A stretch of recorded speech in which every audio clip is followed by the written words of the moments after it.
ಜ್ಯೋತಿರ್ಗಮಯ. ಶ್ರೀ ಗುರುಭ್ಯೋ ನಮಃ. ಶ್ರೀಮತಿ ರಾಮಾನುಜಾಚಾರ್ಯಾಯ ನಮಃ.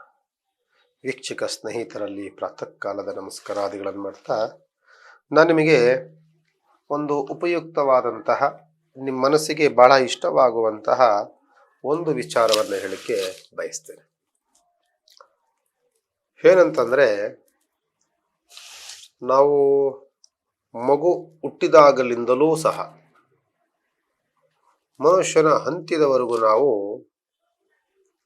ಬಹಳ ನಿಯಮಗಳನ್ನು ಪದ್ಧತಿಗಳನ್ನು ಮಾಡ್ಕೊಂಡು ಬರ್ತಾ ಇರ್ತೀವಿ. ಒಂದು ದೃಷ್ಟಿ ಬಟ್ಟಿಂದ ಹಿಡಿದು ಮಗುವಿನ ಒಂದು ಕಾಲು ಗೆಜ್ಜೆಯಿಂದ ಹಿಡಿದು ಕೊನೆಗೆ ಮನುಷ್ಯನ ಅಂತ್ಯದ ಕಾಲದವರೆಗೂ ಸಹ ಕೆಲವು ನಿಯಮಗಳನ್ನು ಪಾಲಿಸ್ಕೊಂಡು ಬರ್ತಿರ್ತೀವಿ.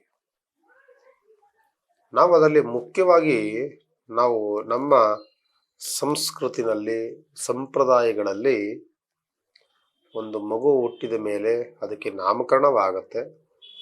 ನಾಮಕರಣವಾಗುವಂಥ ಸಂದರ್ಭದಲ್ಲಿ ಅಥವಾ ಹುಟ್ಟಿದ 11 ದಿನದಲ್ಲಿ ಸೂತಕವನ್ನು ಕಳೆಯುವಂಥ ಸಂದರ್ಭದಲ್ಲಿ ಅದು ಗಂಡಾಗಲಿ ಹೆಣ್ಣಾಗಲಿ ಸುಮಾರು 6 ವರ್ಷದವರೆಗೂ ಹೆಣ್ಣು ಮಗಳಿಗೆ,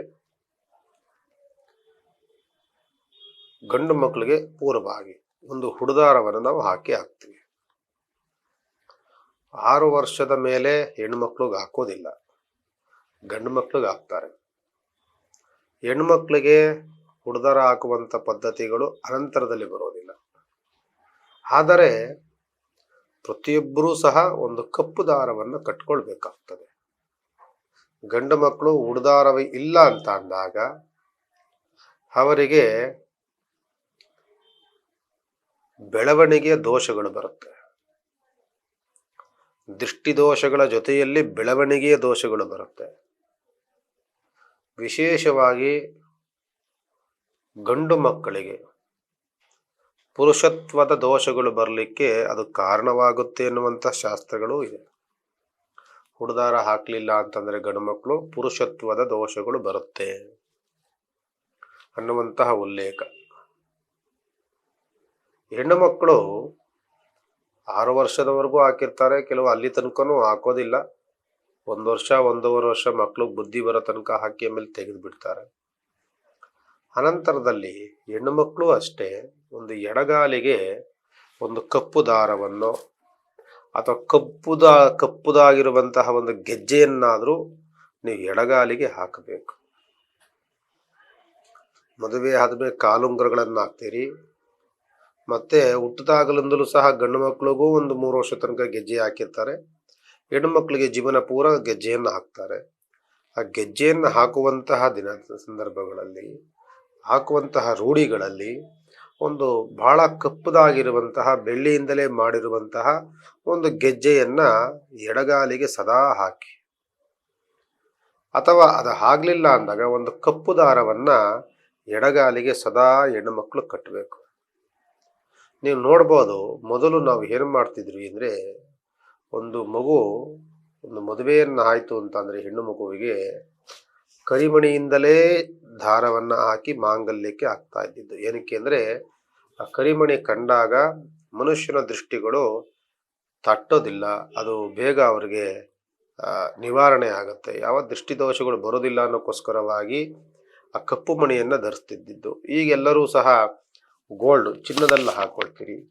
ಚಿನ್ನದಲ್ಲಿ ಹಾಕೊಂಡಾಗ ಬೇರೆ ಯಾವುದೋ ಕತ್ತಿಗೆ ಯಾವ ಸರಗಳನ್ನು ನೀವು ಕಪ್ಪುದಾಗಿರುವಂಥ ಬಣ್ಣದನ್ನು ಯಾವುದನ್ನು ಧರಿಸೋದಿಲ್ಲ ಅಂದಾಗ ಅಟ್ಲೀಸ್ಟ್ ಕಾಲಿಗಾದರೂ ನೀವು ಹಾಕ್ಕೊಳ್ಬೇಕಾಗ್ತದೆ. ಅವಾಗ ನಿಮಗೆ ನಡಿಬೇಕಾದ್ರೆ ಮನುಷ್ಯನ ಕಣ್ಣಿಗೆ ಅದು ಬಿದ್ದಾಗ ದೃಷ್ಟಿ ದೋಷಗಳು ಹೋಗುತ್ತೆ ಎನ್ನುವಂತಹ ಶಾಸ್ತ್ರ.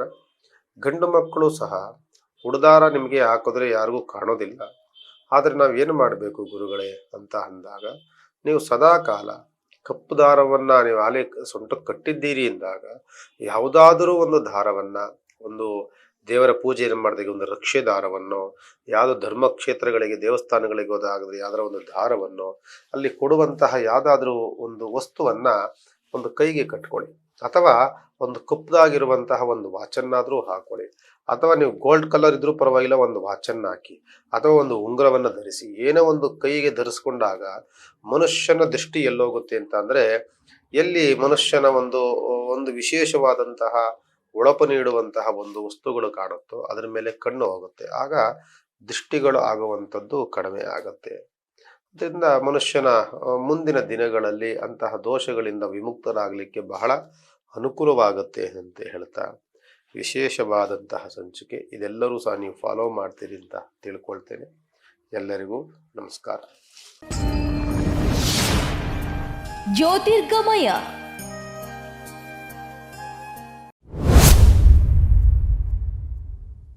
ಲೈಕ್ ಮಾಡಿ, ಶೇರ್ ಮಾಡಿ, ಸಬ್ಸ್ಕ್ರೈಬ್ ಮಾಡಿ.